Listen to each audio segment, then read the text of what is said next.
Homem, para de fazer a tua vida girar ao redor das mulheres, olha para dentro de você e começa a se desenvolver, começa a focar no estudo, começa a focar no trabalho, focar em ser um homem melhor. Vai começar o Iron Talks. Neste programa questionamos tudo, sempre na busca pela verdade. Paulo Pimon. Ele é psicólogo, constelador e mentor com mais de 20 anos de estrada, ajudando homens e casais a resgatar a força, a prosperidade e a integridade emocional, sem dureza, sem máscara. No Instagram, ele quebra padrões, fala de masculinidade consciente, relações maduras e da jornada de ser um homem inteiro. O que é ser homem, no final das contas, é uma questão de maturidade. Não é mais essa briga de sexos, de que ser homem é ser completamente diferente da mulher. Não é. A questão é de ser homem em relação a ser menino.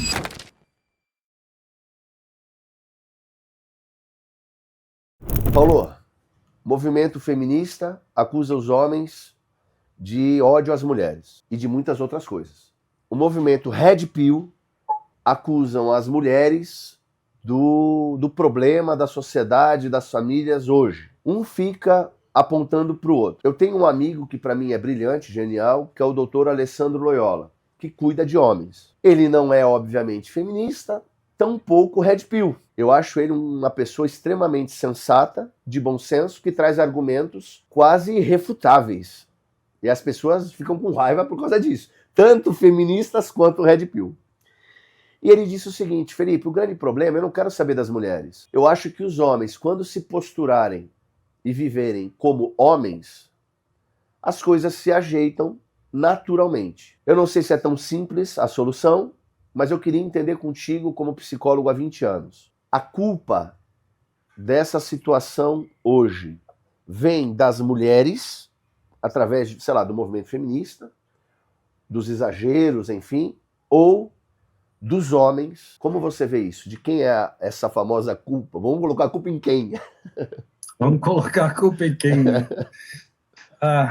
Vamos lá, cara. A gente precisa olhar para o contexto atual e para o contexto histórico, né? De como é que a gente chegou até aqui.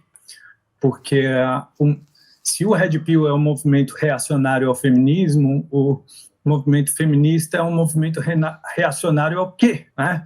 E se a gente diz que o feminismo, né, as feministas dizem que é um movimento reacionário à opressão que as mulheres viveram durante muitos séculos ou milênios, né, com o patriarcado, que o feminismo considera o patriarcado como essencialmente opressor e dominador, né, onde os homens alçam uma posição de privilégio e tratam as mulheres, as crianças e tudo como sua posse, né? Existem várias visões a respeito disso. É claro que o patriarcado, quando a gente olha, é uma estrutura confusa, cara. Por quê? Confusa não, mas em essência é um padrão confuso, sabe por quê? Porque os homens no patriarcado, eles estão lá trabalhando, cuidando, tomando decisões na sociedade, certo? Certo. As mulheres é que estão próximo das crianças, nutrindo, educando e criando, formatando o caráter dessas crianças. Então, quem sustenta o patriarcado através de gerações não é o homem com o seu poder de opressão, mas são as mulheres com a educação que elas dão às crianças. Mas aí tem um detalhe, deixa eu te fazer uma pergunta já, um contraponto. Eu acho que o patriarcado... Eu conversei uma vez com uma feminista aqui e eu disse para ela, vem cá, você bate tanto no patriarcado. Beleza. Mas até o advento do anticoncepcional, que é, eu sempre falo isso, para mim é o ponto disruptivo da sociedade, como conhecemos. Porque o anticoncepcional deu liberdade para a mulher escolher com quem e quando e quantos filhos ela quer ter. E, obviamente, com isso traz a liberdade sexual. E a possibilidade de trabalhar sem necessariamente precisar engravidar. É toda a comunicação passada. Aí eu disse para ela, como é que poderia ser diferente do patriarcado quando a mulher não tinha essa liberdade natural? A mulher fazia sexo e engravidava, tanto que eram 10 filhos, 9 filhos, 7 filhos. As famílias tinham filhos, muitos filhos, sempre tiveram. Porque era natural a mulher engravidar. Então essa liberdade ela acontece em 1960 com a liberação anticoncepcional. Então o patriarcado ele começa a ruir a partir dessa propaganda de liberdade feminina. Só que ele é desconstruído não como algo que era necessário naquele período até para proteger a mulher, tirando os excessos, né? Porque sempre houveram. Mas como algo que era natural, necessário, inclusive. Ponto. Agora, quando ele acaba ou começa a acabar, é feita a demonização daquele modelo, que não tinha como ser diferente, enfim. Ou seja, uma loucura. Mas me fala lá, como é que você entende isso? Porque você estava falando da mulher, beleza, ela cuidava dos filhos e ela acabava sustentando, mas não tinha como ser diferente também, não é isso? Não tinha como ser diferente, porque homens e mulheres sempre viveram, e por isso que a gente, no sentido mais natural da coisa, né? Por isso que a gente sobreviveu enquanto espécie, e por isso que a gente evoluiu tanto enquanto espécie, foi porque a gente vive um nível de colaboração, sabe?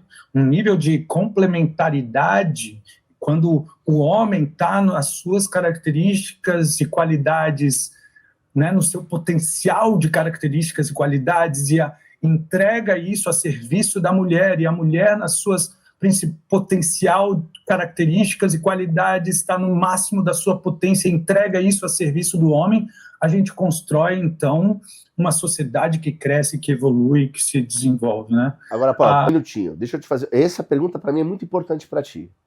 Eu conversava com o pessoal do The Brothers e me veio um insight no momento da conversa.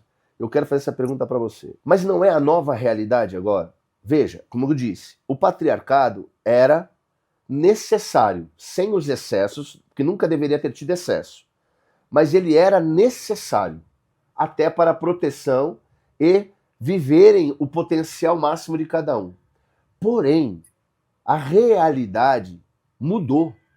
Foi entregue à mulher uma nova potência. E ela se acostumou a isso. As mulheres, quase todas hoje, tomam anticoncepcional e vivem uma prática sexual, foram ao mercado de trabalho, e a realidade que é chegada, que nos chegou hoje, ela é essa. Será que não é dar murro em ponta de faca e não seria mais inteligente nós entendermos essa realidade e enxergarmos como vivê-la da melhor maneira possível do que tentar, sei lá, num saudosismo, achar que é possível voltar àqueles modelos mais antigos, dos quais eu vivi e vivo na minha família. Eu acho que são modelos ideais, mas aí, de novo, a realidade mudou. Talvez 80% da humanidade pense que isso é o novo normal. E 20% tem esse saudosismo nosso. Só que ao invés Entende meu ponto? Tu estás falando do novo normal de homem e mulher terem sua profissão, sua carreira e contribuírem da mesma forma o sustento da casa, dividirem a educação dos filhos e a administração do lar. E tudo mais. Inclusive, por exemplo, liberdade sexual, querer se divorciar, a mulher, por exemplo... Porque antes a liberdade sexual era só do homem. Exatamente, porque a mulher engravidava, né? Então agora ela consegue controlar. Eu não estou dizendo que isso é ideal, porque psicologicamente nós sabemos dos impactos. Os homens, por exemplo, hoje, que estão mais fragilizados, digamos assim, é porque não estão conseguindo se adaptar a essa nova realidade. Aí eu vou ter que discordar de você. Bora. Porque meus estudos me levam a... Não é o modelo de sociedade que está enfraquecendo o homem. Aí eu discordo da maior parte das pessoas que falam sobre esse contexto, tá bom? Não é o modelo que a gente vive que está enfraquecendo os homens, não.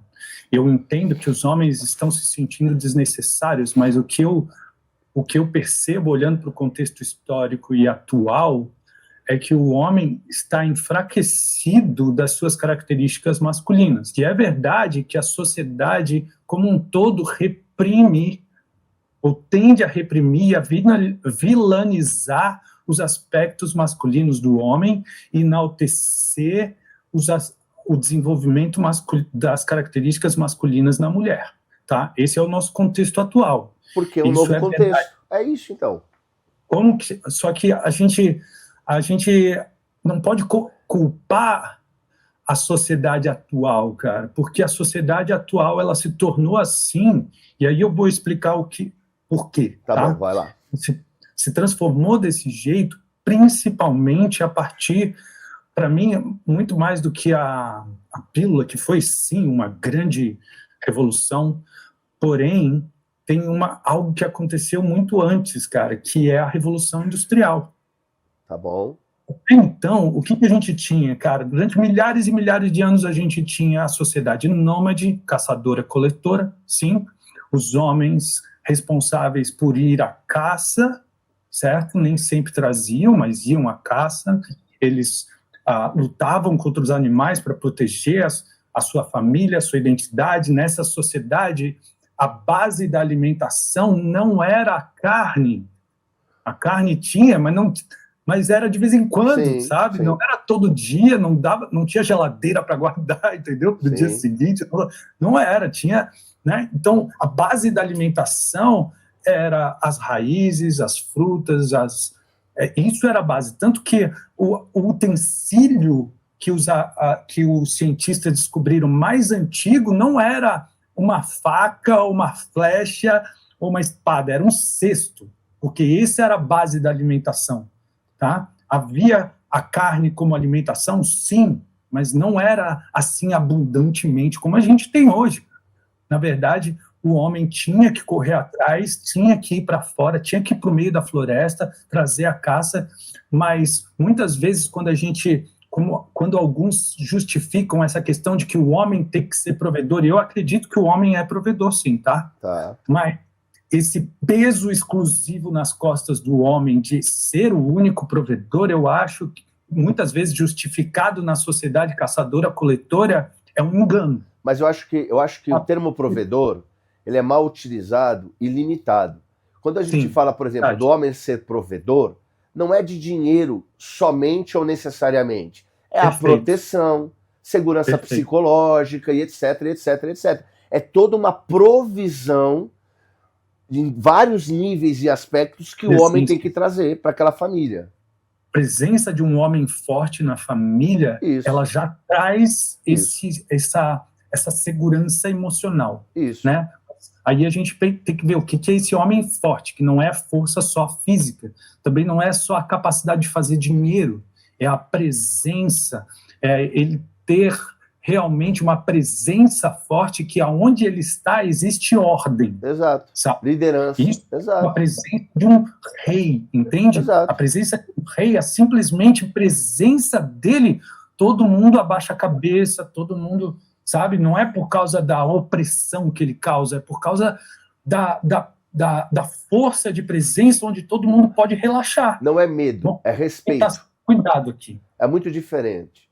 Não é medo, é respeito. É respeito. É respeito. Medo é uma coisa, respeito é outra coisa. Onde o rei e as figuras de autoridade têm realmente respeito, a gente tem ordem na sociedade. Agora, bom, deixa eu voltar lá. Vai. Sociedade nômade, caçadora-coletora, certo? Depois tivemos a grande...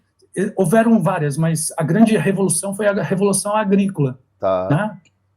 Então, que estabeleceu o homem, já parou de zanzar por aí, digamos, né? Estabeleceu o homem dentro de uma... Mas na sociedade agrícola, que muitos de nós somos netos de agricultores, não é? Filhos ou netos de agricultores ainda. Essa sociedade agrícola, o homem permanecia no contexto familiar. Até na sociedade nômade, cara, tu já leu aquele livro Sapiens, Uma Breve História da Humanidade? Não, não li. Precisa, cara, porque aquilo lá é essencial para essa discussão, tá? Porque lá diz assim, o que os historiadores dizem é que na sociedade caçadora e coletora, o homem estava longe da família na caça, em média, 4 horas por dia. Na média, 4 horas por dia. Isso significa, Felipe, que os homens eles estavam convivendo com a sua família intensamente. Sim. Comparado com hoje, agrícola, o homem continuava vivendo intensamente. As crianças nasciam e mal podiam andar, já estavam trabalhando com o pai na lavoura. Sim. Pode ser que por causa da força física ele fizesse trabalhos diferentes da mãe, mas toda a família convivia com o pai, tinha a presença do pai. Perfeito. Agora, quando veio a Revolução Industrial, Felipe, certo. o que aconteceu? Aí a gente tem um distanciamento da figura paterna. Perfeito. Esse homem agora sai para os escritórios e para as fábricas por 14 horas, 16 horas fora de casa. Quando ele chega em casa, ele traz o resultado do trabalho nas costas para dividir com a família? Não. Quando o pai voltava da caça, ele trazia o resultado do trabalho dele nas costas, colocava na mesa, vamos cozinhar, vamos todo mundo fazer e celebrar o trabalho do pai. Uhum. Agora, o pai, depois da Revolução Industrial, ele passou a ser um fantasma ausente. Quando chega em casa, ele chega cansado, ele chega estressado, ou bêbado, ou violento. Isso começou a partir da Revolução Industrial, cara. Sim, antes disso... Mas aí você está falando Tá, fala, desculpa. Antes disso, a maior parte, inclusive de nós meninos, a gente aprendia o ofício com o pai. Uhum. E a gente passava longas horas aprendendo com o pai. Aprendendo com o pai a regular nossa força masculina, que vem da agressividade dentro de nós. Nós temos a testosterona, né, cara? Sim. A testosterona é responsável por construir músculo, é responsável por construir a nossa agressividade direcionada, tão necessária que foi para toda a construção da sociedade como nós temos hoje. Sim. Só que para regular essa força agressiva que nós homens temos, precisa de intimidade com outro homem, outro homem de referência. Sem isso, fica uma lacuna gigante. E esse homem cresce sem a presença do pai, sem a presença de um mentor, nunca aprende a regular seu maior recurso e o seu maior perigo, que é a sua agressividade. Então, mas vem cá, vamos pontuar, porque a gente está chegando no nosso momento, no nosso tempo. Gostei de tudo que você falou, mas tem duas considerações a serem feitas na minha cabeça. Primeiro, quando vem a Revolução Industrial, aí é aquilo que eu falei no começo do programa, é uma nova realidade que talvez eu tenha que aprender a me adaptar. Porque se eu não me adaptar, realmente a minha família vai sucumbir. Vai ter um problema sério. Por quê? Não dá mais para eu ficar dentro de casa 3 horas ou mais tempo do que isso. Porque agora, na nova realidade, Revolução Industrial, eu sou obrigado a ficar 16 horas fora de casa. Então eu só durmo. Meus filhos não me veem. Mas no final de semana eu estou em casa. Aí entra a minha mulher, ela ainda preserva um olhar positivo. E o discurso dela dentro de casa é: teu pai saiu para trabalhar, seu pai, sei lá, é nosso herói, ele cuida da gente, ele está lá trabalhando, ele está longe, mas por um bom propósito. Então há um equilíbrio. E essa mulher, de novo, ela ainda, por mais que tenha começado a trabalhar, ela não tem a liberdade que tem hoje. Ela tem limitações da própria gravidez, filhos, e daí vai. Enfim. O que eu quero dizer? Esse é um lado. Porque naquele tempo ainda houve uma adaptação. Tanto que a gente viu isso com os nossos avós, e eu sou de 81, eu vi isso dentro da minha família, por exemplo. Essa adaptação existiu. Obviamente eu via menos o meu pai do que eu via a minha mãe. Minha mãe era doméstica. Mas a minha mãe tinha esse discurso que eu citei. E quando eu estava no final de semana, meu pai era um pai presente. Presente no final de semana. Isso. Beleza. Só que tem um detalhe. Vamos voltar, que é outro ponto. Os meninos, as crianças, sejam homens ou mulheres, nunca tiveram infância, Paulo. A eles era ensinado cedo um ofício, era falado que eles tinham que ter responsabilidade de trabalhar, que a vida ia cobrar. Era mostrado para eles um mundo de dor. Cardos e Abrolhos, olha, você tem que amadurecer rápido, porque a vida vai cobrar, e a gente precisa. A família precisava. Tanto que os nossos pais, eles começaram a trabalhar com 7 anos de idade, 8 anos de idade. Porra, eles não tiveram infância. Eles brincavam na rua, mas tinham já responsabilidade, tá? Muitos, a grande maioria. Tu estás falando de 2 gerações atrás, né? Até aqui. Aí a minha geração foi a primeira a ter infância. Você vai estudar, você não precisa trabalhar. A criança não pode trabalhar, tem que estudar, e tá tudo bem. E aí aí é uma nova realidade chegando, Paulo. Por que eu estou trazendo esses 2 pontos para ti? que é o olhar, para a gente chegar nesse olhar completo. A mulher, por mais que ela começou a ter liberdade, a liberdade não era completa. Então ainda havia um elo de sustentação familiar por parte dela. A criança ainda recebia desde cedo responsabilidades funcionais diante da vida. Aí nós vamos chegando para cá, a partir de 60, como eu falei, da Revolução e tal, tu olha o quê? Crianças que passam a ter infância, mas é uma infância sem o pai presente, aí tu vai entender onde eu vou chegar. E a mulher com a liberdade que ela começa a ter. Aí é vendido o discurso de que a família já não é mais tão necessária. Aí começam os divórcios, que até 80 ali era escandaloso na sociedade, começa a se tornar normal. Tanto que hoje, se você fizer uma enquete de cada 10, pergunta aí, porra, a maioria já teve divórcio na vida. Certo? Então você vai ver o quê? Famílias onde o pai foi embora, desestruturação, a mulher experimentando uma nova realidade de liberdade, e esse homem encarando esse novo paradigma social sem saber o que fazer. Então você tem um homem que não sabe o que fazer em relação à novidade, e você tem uma juventude, uma infância e juventude vindo, sem a presença do pai, na sua maioria, e sem aquela responsabilidade diante da vida, porque foi prolongando a infância e hoje a adolescência está até os 25 anos, porra. Ok. Então aí você tem homens completamente disfuncionais. Só que essa é a nossa realidade, mano. Mas, Felipe, por outro lado, é um momento riquíssimo para nós homens. Porque também nós homens fomos ensinados que o nosso valor está na nossa capacidade de prover financeiramente para a nossa família. Certo. Como se isso fosse a nossa identidade. Como se isso fosse a nossa identidade. E aí, cara, por exemplo, a gente tem como tem histórias na minha família de homens que passaram 30 anos dentro de uma empresa e de repente perderam o emprego de uma hora para outra. E o que acontece com esse homem? Que não consegue prover para a família? Ele se perde totalmente. Então, quando a sociedade muda dessa forma, cria um ambiente para a gente questionar novamente, além da função que eu exerço, o que é ser homem no final das contas. Perfeito. É o que eu cheguei no começo da conversa perguntando para você.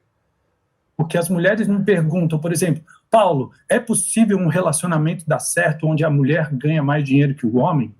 Eu disse, daí eu digo, a quantidade de dinheiro é mais difícil para a mulher respeitar um homem que ganha menos que ela, porque ela tem questões históricas a se desvencilhar. Mas se uma mulher consegue enxergar que o homem que está do lado dela, se esse homem ele toma iniciativa, se ele está sempre se colocando à frente para tomar decisões, se ele está se colocando à frente para apresentar soluções para os problemas do dia a dia da família, ele não se coloca atrás da mulher, consegue manter a sua dignidade, a sua postura de homem. Eu ia soltar o palavrão, não vou, mas dane-se quem ganha mais dinheiro. Mas você entende que isso é o que eu falei, eu puxei o começo da nossa conversa nisso. Esse é um novo paradigma que mulheres e homens estão tendo que enfrentar e estão tendo que tentar se adaptar a essa nova realidade. Porque mulheres, antigamente, não ganhavam mais que homens, a sua via de regra, e hoje está meio que quase meio a meio, ou sei lá, tem um bom grupo de mulheres que ganham mais e querem se relacionar com os homens. Aí a mulherada está diante desse quadro. E os homens também. Mas eu acho isso. Mas nesse ponto, a sociedade, do jeito que está caminhando, é excelente, Felipe, porque aí a gente para de ficar apegado a uma função e realmente começa a investigar qual é a minha identidade. Perfeito. Não, isso aí eu estou contigo. Homem. É assim. O que me faz ser homem não é quanto dinheiro eu ganho, o que me faz ser homem não é a minha orientação sexual, o que me faz ser homem, o que é ser homem, no final das contas, é uma questão de maturidade. Perfeito. Não é mais essa briga de sexos, de que ser homem é ser completamente diferente da mulher. Não é. A questão é de ser homem em relação a ser menino.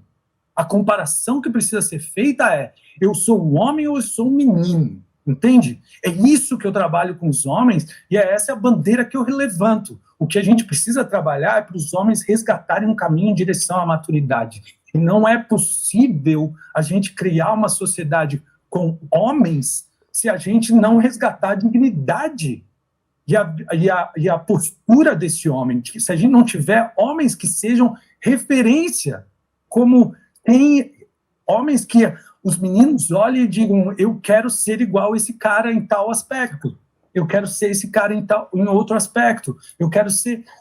Quando a sociedade começa a vilanizar e a tornar o homem desnecessário, né?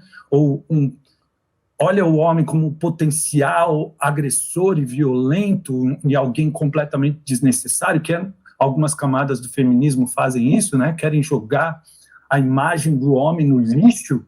Então, a gente perde, como sociedade, a capacidade de transformar meninos em homens. Tem uma frase do Robert Bly, que é o que deu início ao meu trabalho. Ele diz, uma mulher pode transformar um embrião em um menino, mas só um homem pode transformar um menino em um homem. Tudo bem, perfeito. Então, sem resgatar essa liderança dos homens, e liderar, para mim, é servir como exemplo. Então, Paulo, mas aí é o que eu falei. Você hoje, então, eu creio que a gente está pensando da mesma forma. Qual que é o grande erro dos movimentos? É o Red Pill, por exemplo, viver no saudosismo de um passado que não é mais a realidade hoje, porque isso mudou, cara, mudou. A realidade mudou em vários níveis. E aí você querer exigir a mudança da realidade é dar murro em ponta de faca. Você se adaptar é um caminho. E o erro do feminismo é o quê? É julgar o passado, que era inevitável até então, tirando os excessos como eu falei, e vilanizando o homem por completo. Porque você cria um pessoal manco, né? O erro aqui é focar nas diferenças entre homem e mulher. Quando eu tenho as minhas turmas de homens, cara, que eu sou mentor de homens e eu treino outros mentores de homens, e eu sempre digo para os caras, olha, dentro desse espaço aqui, nós não vamos perder tempo falando de mulher. Eu falo para eles. Que é o que o Loyola fala, exato. A gente vai falar de nós, a gente vai falar sobre o nosso lugar, qual é a nossa função, qual é o nosso papel, mas principalmente qual é a nossa identidade. Quais são os recursos que são essencialmente masculinos? O que eu preciso desenvolver que a forma com que a sociedade e a minha família se organizou não permitiu que eu pudesse desenvolver, sabe? Quando a gente tem uma família onde a mãe é a única presença relevante mesmo, sim. O pai, tudo que ele faz é trabalhar e pagar as contas, mas quando ele chega em casa ele não tem presença, ele não brinca com os filhos, ele não leva os filhos no final de semana para acampar ou para fazer alguma coisa. Esse homem que a sociedade, que a Revolução Industrial transformou num apertador de parafuso, entendeu? No preenchedor de planilha, que o trabalho virou uma escravidão, o trabalho virou uma obrigação, ao invés de... O trabalho, na verdade, ele dignifica o homem, algo que a gente transformou. Essa seria outra discussão, né, Felipe? Eu sei que não dá para entrar nisso, mas por que a gente tem uma visão de trabalho tão negativa? Eu, desde que tenho uma cena icônica na minha história com meu filho, cara. Ele tinha mais ou menos uns 8 anos de idade. Fui jogar tênis com ele e tal. Daí depois a gente sentou para tomar um refrigerante. Aí a gente tava sentado assim no paralelepípedo da rua, sabe? E aí ele virou para mim do nada assim e me perguntou, cara, papai, tu gosta muito de ser psicólogo? Aí eu virei pro meu filho. Ali tinha... Eu não percebi na hora, mas tinha uma pergunta essencial. Uhum. E aí eu disse para ele, cara, eu gosto muito de ser psicólogo. Aí ele fez assim, ó, Felipe, porque por gostar tanto de fazer o que eu faço, eu trabalho muito. Sim. Entende? Eu trabalho muito, não porque eu quero dar um futuro melhor para minha família, não. Ele já tem o básico, já tem, sabe? Eu trabalho muito porque eu gosto de trabalhar, eu gosto de fazer aquilo que eu faço. Eu tenho um propósito, um legado para deixar e eu me dedico ardentemente a isso, entende? Entendo, mas vem Então, cá, deixa eu te fazer uma pergunta importante. Mas essa não é a realidade da maior parte das famílias. Eu entendo o que você está falando, eu entendo. E o sistema, ele é perverso. Por mais que aumente a tecnologia, o agro bata recorde ano após ano, inteligência artificial melhorando e facilitando processos, tudo está mais caro, cada vez mais caro. Então é um sistema perverso e imundo que escraviza o ser humano como um todo. De novo, é a realidade. Temos que tentar lutar contra, viver, entender, tá tudo bem. A questão toda é outra. Por exemplo, você falou, homens e mulheres não são diferentes, né? Ou não vamos olhar tanto a diferença. São diferentes, mas não vamos prestar atenção à diferença. Deixa eu corrigir. Esse não é o centro da discussão. Isso. Quando se torna o centro da discussão, aí é que começa a patologia da sociedade. Mas aí é que está um ponto aqui. Não é esse o centro da discussão, mas quando você tem homens que perderam a essência do que é ser homem e mulher que perdeu a essência do que é ser mulher, dentro das suas virtudes e potências, não tem como também, Paulo, não levantarem discurso, que aí é o caso de um feminismo talvez equilibrado, bem equilibrado, e de um red pill bem equilibrado, levar para a mulher e para o homem ensino e pensamento sobre resgate do que é ser cada um, e cada um no seu papel. Porque, por exemplo, eu não posso engravidar, concorda? Não posso, eu sou homem, porra, eu não engravido. Mas a minha mulher, ela nasce com esse potencial, com essa virtude, com essa riqueza. E aí, o trabalho, os dois podem trabalhar, isso é indiscutível. Só que é sabido e óbvio que a partir do momento que vem um bebê, uma gravidez, só eu posso trabalhar. Você entende o meu ponto?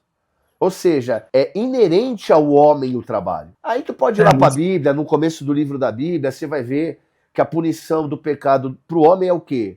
E não como algo negativo, mas como redenção, que é o olhar positivo sobre o trabalho. É o trabalho. E a mulher é a gravidez, é dar vida, que é a maior potência de todas as mulheres, gerar ser humano, cara, que é de valor inestimável. Porra, nada é mais riqueza do que um outro, tá ligado?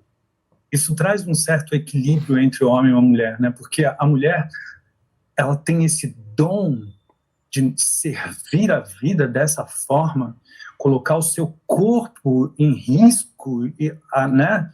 Na gravidez. Perfeito. E tudo isso, isso deixa nós homens em dívida com elas. É isso, é o olhar, é isso. E aqui eu acredito que a gente equilibra essa balança quando a gente vai para o mundo, produz riqueza, não estou falando só de financeira, sim, mas produz riqueza para dar a segurança para essa mulher, no momento que ela precisa se recolher, ela está tranquila porque tem um homem que vai suprir as necessidades da família. Então, isso é o que equilibra a relação, eu concordo 100% contigo. Mas aí, então, se a sociedade, que é a realidade de hoje, como eu falei, ela perde esse olhar das diferenças, será que em esperança, a única esperança não é justamente anunciar, falar, comunicar, educar, tanto mulheres quanto homens, essas diferenças? Porque se eu souber o que é ser homem, em definitivo, né, em modo de falar, e o que é a mulher em definitivo também, como modo de falar, mas eu souber, eu determinar isso de maneira clara, então eu tenho um norte para construir a minha vida de maneira equilibrada, tanto homens quanto mulheres. Concordo. E nesse sentido, as características, a gente precisa então olhar para quais são as características essenciais do masculino, isso, quais são as características essenciais do feminino. Perfeito. Não pode perder a noção de que tanto as características masculinas, elas habitam dentro da mulher, assim como as características femininas também habitam dentro do homem. Perfeito. E cada um de nós precisa compor dentro de si o que de masculino e feminino eu preciso para ser um ser humano decente, né? Digamos assim, decente, né? Mas nunca perder nunca perder a noção, que talvez tenha se perdido na nossa sociedade, nunca perder a noção que o nosso potencial máximo enquanto homem está nas nossas características masculinas. Claro. E o potencial máximo da mulher, eu nunca vou poder desenvolver o potencial feminino como a mulher pode. Assim como a mulher nunca vai conseguir desenvolver o potencial de masculino que um homem tem. Então, aí eu acho que a dificuldade hoje do homem entender seu papel masculino, ou do que é ser homem, está no fato de pais ausentes dentro dos lares, maioria aí criado por mulher apenas, o excesso de não responsabilização, né? Na infância, na adolescência, então é uma permissividade absurda para os jovens hoje em dia, para as crianças hoje em dia, com um discurso aberto. E aí entra o cara, como é que o cara vai aprender a ser homem se ele não tem esse referencial e não é dado a ele responsabilidade diante da vida, entendeu? Quer ver um dado que as feministas odeiam? É o fato de que a gente tem, na maior parte do nosso sistema penitenciário hoje é composto de homens, entre 80% e 90% deles criados unicamente por um lar com apenas a mãe, sem o pai. Sim. Né?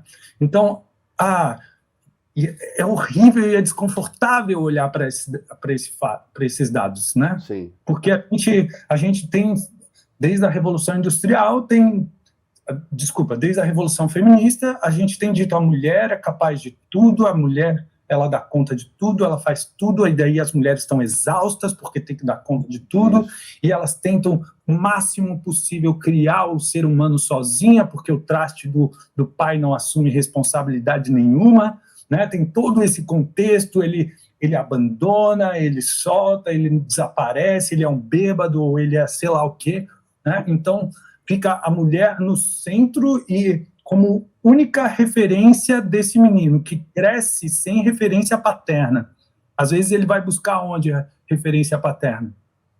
No mundo do crime, nas gangues. Exato. Né? Ele vai só que aí ele recebe um modelo distorcido. Perfeito. E aí é muito interessante o que você falou, que as mulheres, é um dado muito, muito difícil mesmo, né? Porque ele toca numa ferida absurda. Só que eu acho muito legal, eu vi uma advogada, um post de uma advogada, que até mostrou os comentários feitos, tudo xingando ela, tá ligado? Que ela fala assim, beleza, os homens que fazem filhos e desaparecem, somem do lar, são alcoólatras, né? São péssimos homens, não são homens reais, disformes. Beleza, esses caras são culpados. Mas mulher não faz filho sozinho. Por que ela escolheu esse traste, afinal de contas? Não é? Ou seja, porra, isso é um fato também. Aí, como ela colocou isso, a mulherada xingou ela pra cacete, que ninguém quer tocar nas feridas da onde? Cara, pera, se a gente quiser mudar a verdade em mentira, o mundo vai pro brejo, cara. Acabou. Mulher é mulher e homem é homem, porra. Acabou. Tem que entender esse fato, né? A grande verdade, e agora eu tô falando da bandeira que eu levanto, tá? Beleza. A bandeira que eu levanto, aquilo que eu sou especialista em fazer e aquilo que eu venho promovendo nos meus cursos, mentorias e em tudo que eu faço. A grande bandeira que eu levanto é trazer de volta a importância do pai dentro do sistema familiar, da presença do pai. Por mais inadequado que ele seja, a presença, nada se compara a um lar com a presença do pai. Por mais que ele seja, sei lá, bêbado, por mais que ele seja, mas tu vai... Não, claro, o ideal é ter um pai presente, educado, firme, forte, que impõe as consequências quando alguém quebra as regras e os limites da casa. Claro que é. Né? Eu não estou dizendo isso, eu estou dizendo que um lar sem a presença paterna e um lar com a presença paterna, sabe, tudo vai melhor quando tem a presença do pai. E aí a bandeira que eu sempre vou levantar é o seguinte: a nossa sociedade é muito boa, atual, de criar meninos, mas muito ineficiente de criar homens. Então, como que a gente vai fazer isso né? A gente precisa trazer o homem de volta para o seu lugar. Ah, Paulo, mas mesmo o homem, muitos homens falam para mim assim, Paulo, mas no momento que eu sou mais firme, a minha mulher me chama de grosso. Ok, só que a tua referência não pode ser a opinião da sua mulher. Uhum. A sua referência tem que ser a opinião de outros homens. Aí é que está, Felipe, aquilo que eu falo que as pessoas acham loucura, que eu só aprendo a ser homem com outros homens. Uma mulher não pode me ensinar nada sobre ser homem, ela não sabe, os hormônios são diferentes, sabe? Ela não sabe o que é ser homem. Então, e aí eu encontro um monte de homem que está ali perdido porque a mulher está dizendo que ele é grosseiro, que ele é... Peraí, vamos sentar aqui ao redor dessa mesa, me fala o contexto e o que aconteceu. Houve a opinião desse cara, e é isso que eu promovo, entende? Entendo. Só que é isso que eu promovo, é realmente essa partilha de homens, onde a gente possa ter referência em outros homens, se a atitude que eu tive, se a minha postura foi de homem ou de menino. Porque eu não posso contar com a opinião da minha mulher para me dizer se eu fui homem. Eu não posso contar com a sociedade para me dizer, porque a sociedade está sempre mudando. Perfeito. Eu preciso ter uma comunidade de homens, como nós sempre fizemos. Nós saímos para caçar, nós saímos para a guerra, nós íamos para sentar ao redor da fogueira e estar junto e se regular, sabe? Porque uma mulher nunca vai saber o que é ter 900 de testosterona. Só que aí, Paulo, vou te falar uma coisa que, assim, eu acho que você tem toda a razão. Mas, porra, eu acho que eu fico desesperançoso, cara. Porque, de novo, lembra quando eu te falei da realidade? A realidade hoje são de mulheres que receberam esse discurso de liberdade, e pra mim tá tudo bem, mas não passaram para elas as responsabilizações ou aquilo que poderia vir a acontecer em decorrência dessa liberdade. E tem muitas mulheres hoje pagando um preço porque elas acreditaram num discurso parcial, né? Beleza. E aí os homens, que também se perderam nesse caminho porque não entenderam esse novo padrão e contexto, e aí ficaram presos a um saudosismo, seja como for, tá? O que acontece? Esse cara, ou ele tá se aproveitando dessa mulher e não quer nenhum tipo de compromisso com ela, porque ficou fácil pro cara. Vamos dividir a conta também meio a meio, eu vou comer sem compromisso quem eu quiser, tá ligado? Tá fácil pegar a mulherada por aí. E, tipo, é um egoísmo que tá sendo retroalimentado um pelo outro, tá ligado? E aí eu perco quase a esperança, por quê? Porque numa roda de homens hoje, o cara que não sabe, não tem nem postura, até um cara que vai exercer uma liderança dentro de uma família, talvez na roda todo mundo fale que realmente ele é grosseiro, tu entendeu? Tá todo mundo afeminado, cara. É foda, entendeu? É um bando de homens que teve como única referência a mãe, né, cara? É isso. E esse é o meu chamado, ao meu propósito de vida, é chamar os homens para a responsabilidade de tomar o seu lugar de dignidade dentro da sua família, sabe? Porque senão não tem esperança para a sociedade, cara. Não tem esperança para a sociedade se nós homens não retomarmos o nosso lugar de dignidade e responsabilidade, sabe? O discurso mais comum que eu ouço dos homens quando eu começo a trabalhar essas coisas é, meu pai era um leão no trabalho, mas um gatinho em casa. Porque diante da mãe, né, ou diante da mulher, o homem que era tão poderoso lá fora no trabalho, ele perde totalmente a força. E aí os filhos, eles não veem o pai no trabalho, eles veem o pai em casa, na relação com a mãe. Perfeito. É ali que eles aprendem a ser homem. Perfeito. E aí eles veem um homem totalmente destituído de dignidade, né? Sim. Tratado pela mãe como, né? Porque, claro, ele está totalmente sem dignidade, ele está lá trabalhando igual um cavalo, quando chega em casa está cansado, e a mulher não tem o afeto do marido, ela não tem a presença desse marido, porque ele deixou a alma dele lá no trabalho, entende? Sim. E aí eu sei que a situação é complexa, não existe uma solução para tudo, mas a solução que eu trabalho é justamente, vamos ter ter com boas conversas a respeito do que é atitude de menino e o que é atitude de homem?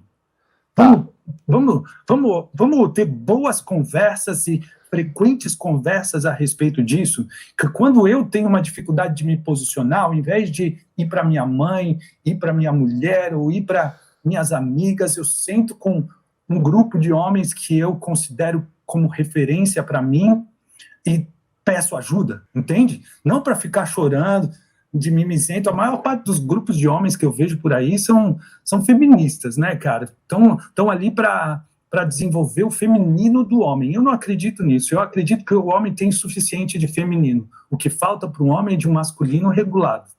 Né? Nós concordamos totalmente. Agora, a maior parte dos grupos de homens que tem por aí hoje, cara, se explodiram, são grupos de homens que se propõem a desenvolver o feminino. É isso, é exatamente isso. É um grande erro. Erro. Como a feminista está tentando promover o masculino na mulher. Desregulado, descontrolado. E aí vamos, cada um, é aquilo que eu falei. Ou a gente, daqui a, 20 anos, olha para a sociedade e fala, não há nenhum resquício da sabedoria do passado, e tá todo mundo aí vivendo, e aí a gente não sabe as consequências disso lá na frente, ou a sociedade vai se reequilibrar aos poucos, porque estão entendendo as consequências dessa decisão tomada sem consciência real das consequências delas. Agora, eu queria te perguntar uma coisa. Você está falando essencialmente do masculino. Fala antes. Tu entende que eu trabalho com foco na responsabilidade do homem nessa história. Perfeito. Né? Eu sei que existe a responsabilidade da mulher, mas eu deixo as mulheres trabalhar com as mulheres. Claro. Só que dentro do teu grupo, quando o cara começa a se posturar como homem, nenhum deles se deparou, tipo assim, cara, minha mulher não me quer mais? Claro. Aí, ó. Sim. É isso aí. Quando o homem começa a assumir a postura de homem, ele coloca em risco o seu casamento. Entendi. Eu passei por essa transformação, sabe? Porque quando eu casei, eu era um menino, velho. Entendi. Eu casei com 25 anos. Tu é um cara que casou cedo também, né, Felipe? Casei cedo também. Eu casei com 27 anos. Eu casei com 25. Eu era um menino, cara. De verdade. Eu me apaixonei pela minha mulher quando a gente tinha 13 anos de idade, cara. Entendi. Então é uma história longa, né? Uma história longa e tal. A gente fazia parte do mesmo grupo da igreja e tal, coisas assim, né? Legal. Aí quando a gente casou, eu ainda era aquele menino que eu me apaixonei pela minha mulher, na verdade, por causa das características masculinas dela. Ela era super forte, opiniosa, ela era o centro das atenções, entendeu? Não, eu tô ligado. Deixa eu fazer um parênteses aqui que é importante, viu? O pessoal fala muito de igreja. Eu fui missionário 17 anos, tá ligado? Só que hoje, cara, o discurso evangélico, eu tô falando dos evangélicos como um todo, né? Cara, é de masculinizar a mulher, cara. Com certeza. Não é verdade? Cara, é um bagulho que não dá pra entender, cara. Não é de feminilizar a mulher e masculinizar o homem, que é o natural. É distorcido e distópico, mano. É muito louco esse negócio, né? Eu também perdi a esperança na instituição. Muitos homens colocam o casamento em risco porque eu digo pro cara assim, olha, se você casou com uma mulher masculina, quem aqui, nos grupos, palestras que eu faço, Felipe, eu sempre pergunto, quem aqui casou com uma mulher forte? Cara, a maior parte dos homens levantam a mão, tá? E aí, o que acontece? Eu digo, cara, se você casou com uma mulher forte, é porque você ainda era um menino quando casou. Tudo bem. Agora, você tem que estar disposto a brigar, a levar uma discussão até 2 horas da manhã, numa quarta-feira à noite, se for necessário. Entende? Uhum. Porque dizem, Felipe, dizem que o homem só quer paz, né, cara? Isso é outra bobagem que falam por aí. O homem só quer paz. Cara, todo homem nasceu para ser um guerreiro. Véio. E o Robert Bly diz o seguinte no livro dele, o triste a respeito dos casamentos de hoje em dia é que o homem realiza toda a sua força guerreira no trabalho e não sobra nada para a relação. E a mulher quer ver o guerreiro que existe dentro dele. Então, muitas vezes, ela provoca.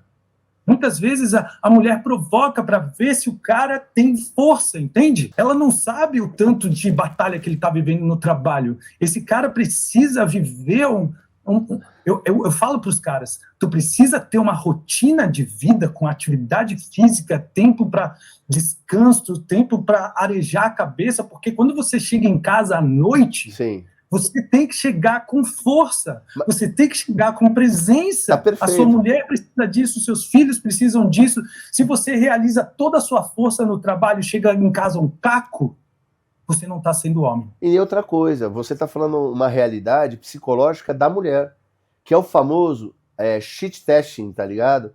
Que a mulher, ela tenta levar você pro feminino, porra. Ela tenta te amoldar ao que ela quer e acha que é um homem. Só que essa mulher... E depois reclama da passividade do cara. Não, irmão. Inconscientemente, essa mulher torce pra você não se amoldar ao que ela quer. Claro. Ela tá, na verdade, te testando pra te, em tese aí, de forma inconsciente, mas é te melhorar. Tá ligado? É do tipo assim, mano, fica firme. Não muda não. Tá ligado? Só que os caras cedem. Ela precisa saber e ter a segurança que se uma ameaça chegar, Exato. você vai ter força, você vai ter Exato. raiva, você vai ter a fúria Exato. de ir na direção do perigo para manter ela segura. Tanto que quando um cara ele se amolda a mulher como sempre a mulher quis, digamos assim, que não é o que ela quer, não é o que ela quer, mas ela vai fazendo. Não é o que ela precisa. A mulher desiste do cara. O casamento acaba, porque a mulher olha pro cara e acabou a admiração por ele. Acaba a admiração, e eu falo isso pros caras, se você se tornar o homem que a sua mulher quer que você seja, você nunca vai entregar para ela o homem que ela precisa. Porque, ó, a vontade da mulher... A mulher é um ser cíclico, não é, cara? É, exatamente. É um ser cíclico. Hoje ela quer uma coisa, daí você descobriu, puta, ela gosta de chocolate meio amargo. Daí tenta trazer chocolate meio amargo amanhã. Exato, é isso aí, irmão, é isso aí. Ela já mudou, o corpo dela já mudou, já são de um dia para o outro, às vezes, de uma semana para outra, e a gente nunca sabe. Eu digo para os caras, se você casou com uma mulher, você nunca sabe o que você vai encontrar quando chegar em casa. Cara, a mente do homem funciona como um jogo de damas. A mente da mulher é um jogo de xadrez, tá ligado? Por isso que é tão bom, tá ligado? Mulher é a melhor coisa do mundo por causa disso, porra. Pra nós é um desafio permanente, porra. É conquista o tempo todo, tá ligado? Aí os caras ficam divulgando essa merda. Pode falar a palavra? Pode, pô, fica à vontade.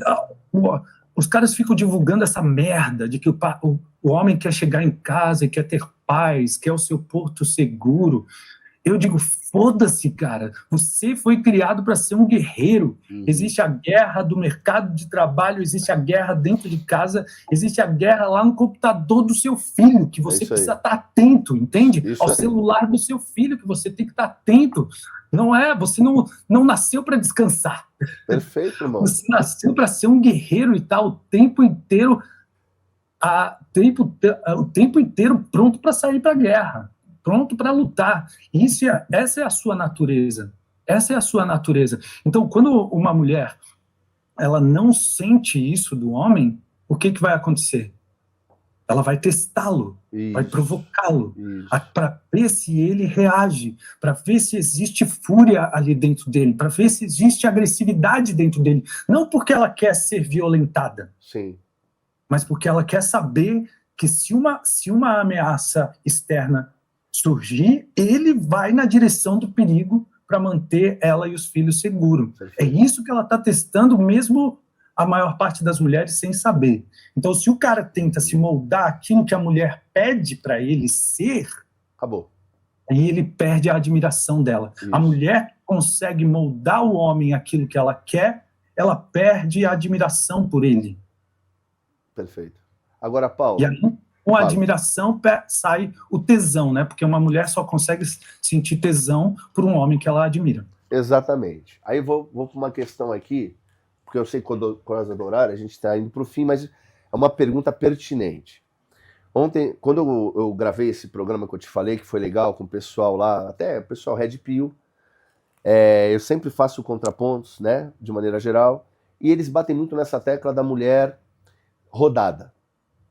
Tá? Da mulher rodada. Na minha época, na tua época, a gente tem uma história até relativamente parecida em relação a tempo de casamento.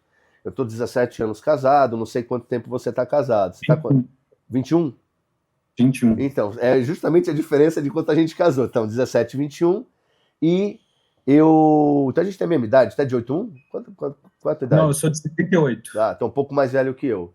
E eu tenho 3 filhos. Você tem quantos filhos? 2. 2. Então, a gente carrega, eu acho que você também, aquela ideia do quando a gente ia namorar, as meninas normalmente eram virgens, tá ligado? Da família, porra, era uma... Se você quisesse realmente, se você não fosse da igreja e quisesse sexo, né, sei lá, antes do casamento, era uma luta, porra, era 1 ano, 2 anos, até a menina realmente confiar e, porra, acreditar e ter aquela relação sexual de intimidade. Tu não passava a mão na bunda da menina no primeiro momento. A menina, óbvio, você vai namorar com aquela moça, né? A maioria você já procurava pra namorar. Mas tudo bem. Aí veio ficar, aí a coisa foi desenrolando. Ou piorando, sei lá. Acontece que a gente chegou hoje. Hoje, é aquilo que eu disse, hoje. A mulherada aprendeu a fazer sexo, como eu te falei. A mulherada aprendeu a gozar, a mulherada aprendeu a performance sexual. Tanto que você vai em sex shop. Tanto que você vai em sex shop, a maior parte das coisas que tem ali dentro é pra mulher. Pornografia era só pra homem, lembra? Hoje tem pornografia pra mulher. Garota de programa era só mulher, pô. Hoje tem pra mulher também, porque o homem tá lá, tá? O homem pega... Cara, mudou o mundo, entendeu? Mudou. E aí, qual que é a grande questão? Os caras Red Pill reclamam da mulherada rodada, porque é um novo paradigma. Elas estão realmente experimentando sexo também. E gostaram, e estão aí de maneira livre. Tem consequência pra tudo. A questão toda é a seguinte, Paulo. Diante dessa nova realidade, você que tem filhos, eu tenho um filho de 12 anos ainda. Cara, como chegar pros caras aí que você treina e pra esses jovens que estão vindo, qual o conselho que a gente dá? Porque encontrar uma mulher virgem hoje, de 20, de 22, cara, tá muito mais difícil do que na nossa época. Tá muito mais difícil. Há uma liberalidade pra geral. E o Red Pill fala o seguinte, a mulher rodada, ela é, sei lá, puta, tá ligado? E eu confrontei eles, eu falei, cara, calma. A prostituta antigamente era por dinheiro, ela é a puta, certo? Era o dinheiro, troca, sexo. Tem coisa, né?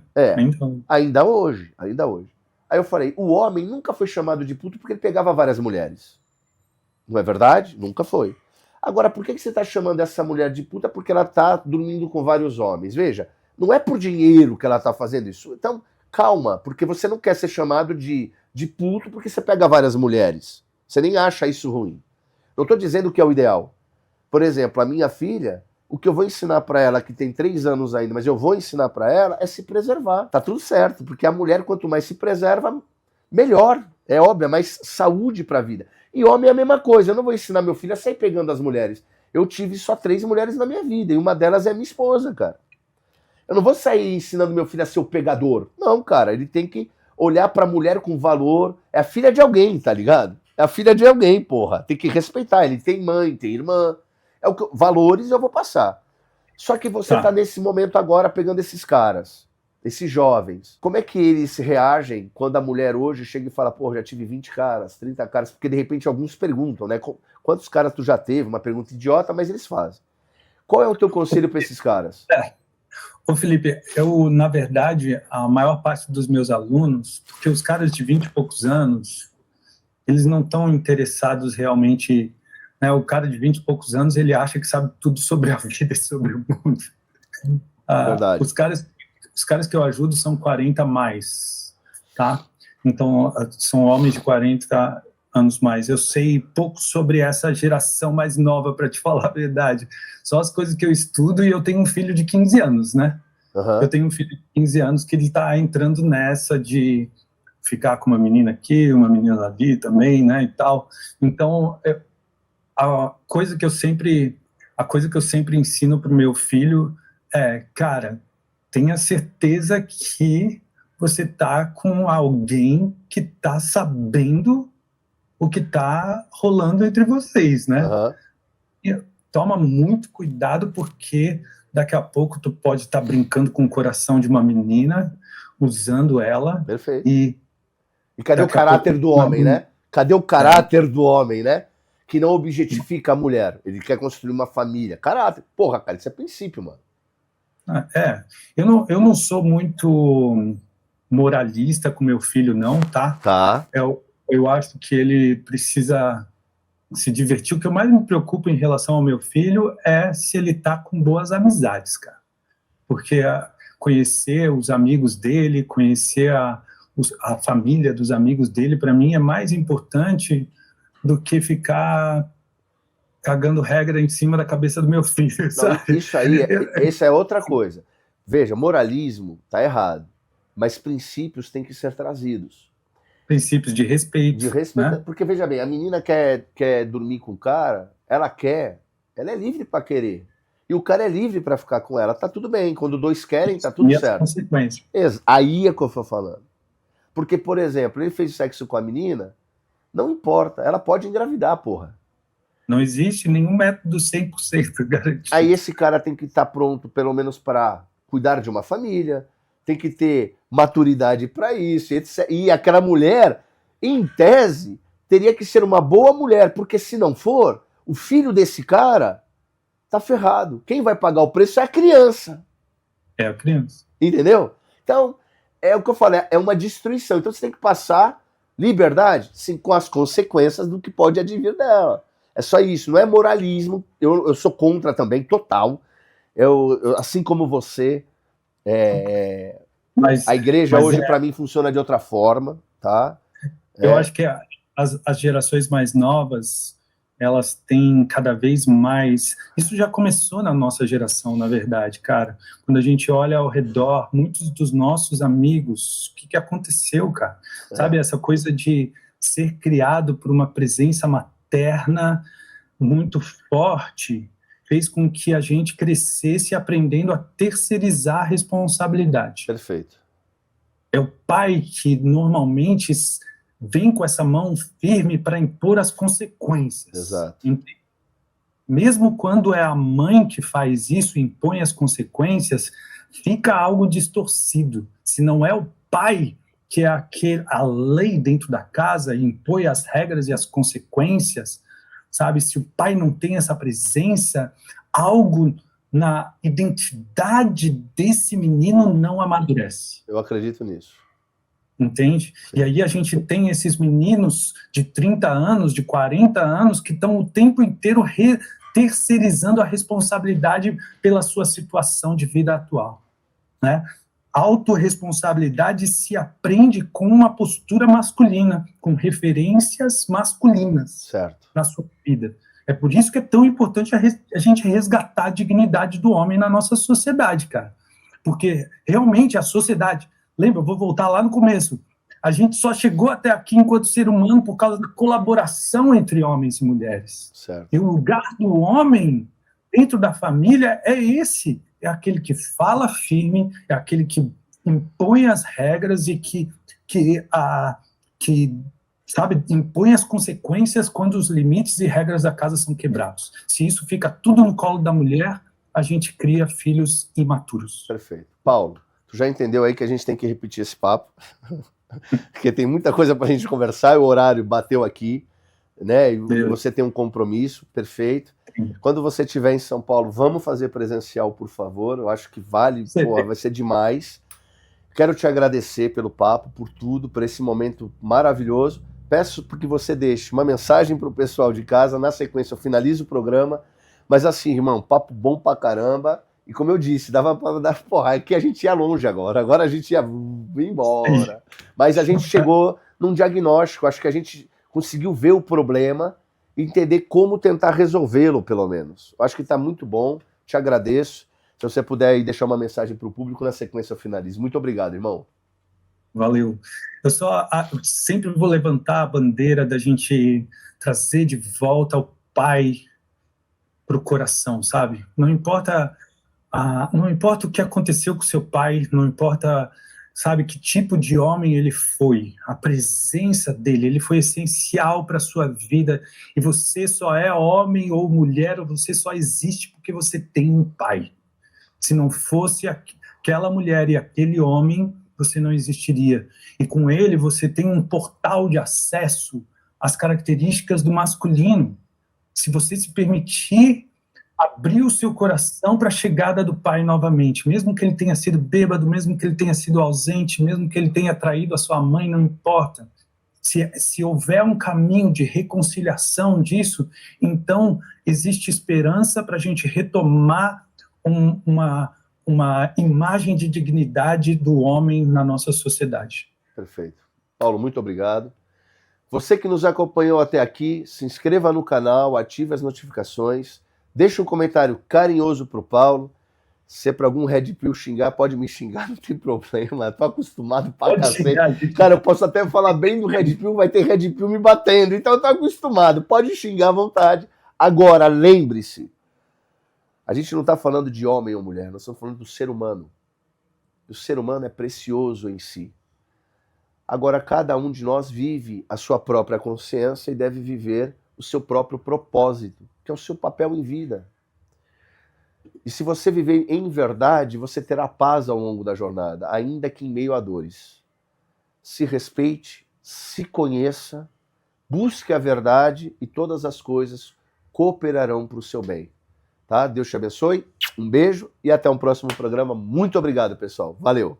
Você já conhece a Brain Juice? Essa empresa que eu tenho um enorme carinho foi a nossa primeira patrocinadora do canal. E eles inovaram desde sempre com os famosos cogumelos, extrato concentrado de cogumelo, um super alimento, os melhores do mundo para imunidade com reishi, cordíceps, foco e cognição, e o Lion's Money, o mais famoso para a memória, o mais utilizado no mundo para a memória. Agora eles inovam novamente e entregam com mais de 15 ingredientes, um detox natural sabor abacaxi com hortelã, uma delícia, e um termogênico excelente para a saúde cardíaca, com ingredientes naturais como beterraba, chá verde, cúrcuma, hibisco. Excelente produto.